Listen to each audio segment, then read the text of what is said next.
Welcome to a Poor Gamer Girl 8-minute review. This is Jinsale and today we're looking at a game called Pine.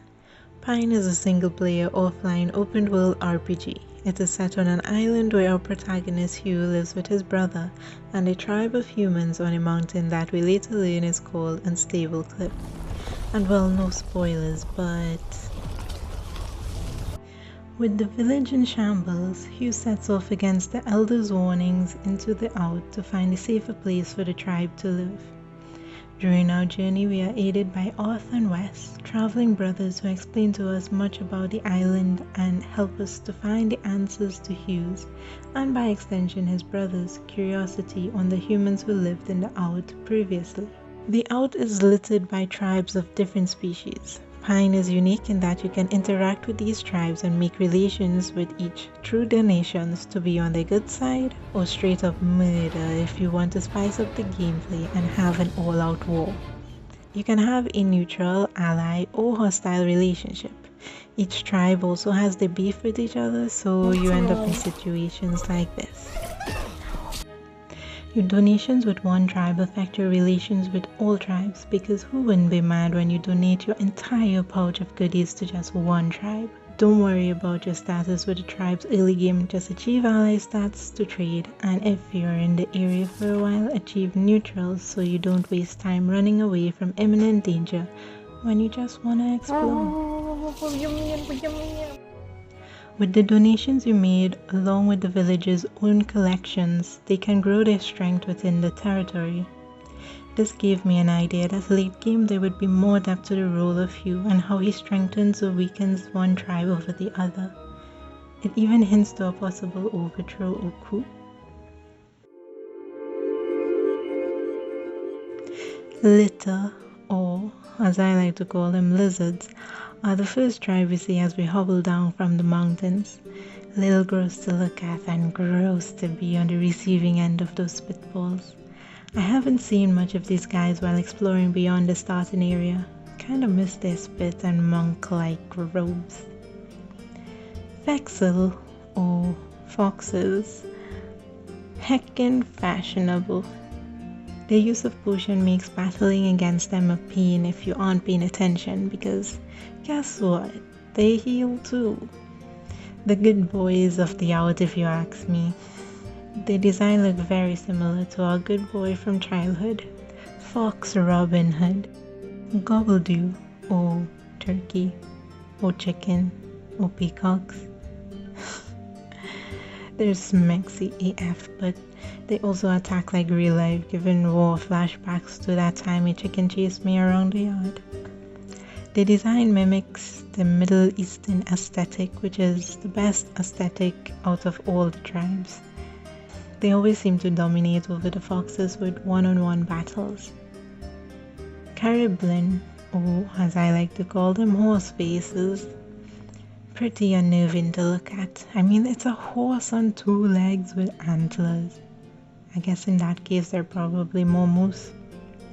I wasn't prepared for this nightmare fuel. They attack pretty slow with their clubs, but when they land a hit, it's big damage. They seem to be big softies, as whenever I check their relationship with the other tribes, they seem to be either allies or neutral. From afar, you can easily mistake them for walking trees. Reminds me of those old Nordic myth art styles. Crocker, or Crocs. Well, it's what you think. Mean bean killing machines who will take half your health with one swing if you happen to walk into their territory with starter equipment. Florida would be proud. These cannibals wear the skulls of the fallen as armor. You just need to be allies with these guys, because who would want to be on the receiving end of those blows? Hello. They are also neutral and hostile mobs that you can attack for their material and meat. They all carry a semblance of real life with a weird twist. Fun tip. Tribes will attack hostile mobs when they are roaming around, so let them do all the work and you pick up the material you need. Okay, so the contents of the game on first look was nothing short of amazing. The graphics reminded me of those childhood games like Wizard 101, and to be honest, while playing I did get real hard nostalgic feels just roaming around learning about this new world. I was made into a kid again, fumbling around, getting lost, getting into trouble, and learning new words and how objects work, making this a successful RPG in my opinion. The learning curve for this game definitely isn't steep. For those with a brain, it's not steep at all. The exploration of the game took me 7 hours inclusive of that time to uncover the main parts of the map. And yes, I am sure this time would have been greatly reduced if I used my eyes and saw I already had the item needed to finish the mission, which would have given me some important gear to help me on my journey. There are 3 vaults which are well known in the Out as places of human history that Hugh is intent on finding out. And well, seeing from my adventures into the first vault, they were hella advanced. Navigating the vault had to be one of my favorite experiences in the game thus far. A refreshing twist to the archaic lands of the Out. We are presented by this complex puzzle that took some big brain power that was not overwhelming nor frustrating to solve. It wasn't long and still enjoyable as I still had these moments that made solving it feel very rewarding. And rewarding it was as we were given a new gear item that, while in the vault it was used to activate mechanisms, but outside the vault it can stun enemies during battle. We were also rewarded with traveling kits which lets us teleport to camps around the island, which would reduce traveling time. Although it doesn't take that long to run around.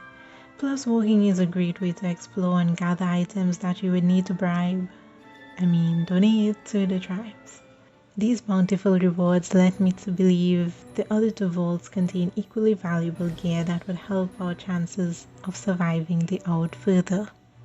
Talking about surviving, combat is a big factor, especially when your relationship with a tribe goes to hostile and you step into their territory.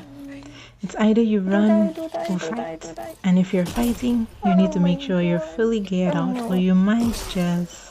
But don't worry, you don't drop items like other wandering creatures, but get reloaded to a safer save point.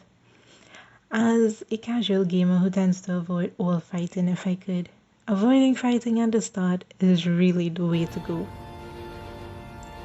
But once you start fighting and getting the hang of the attack patterns, it actually feels good to get into fights and win.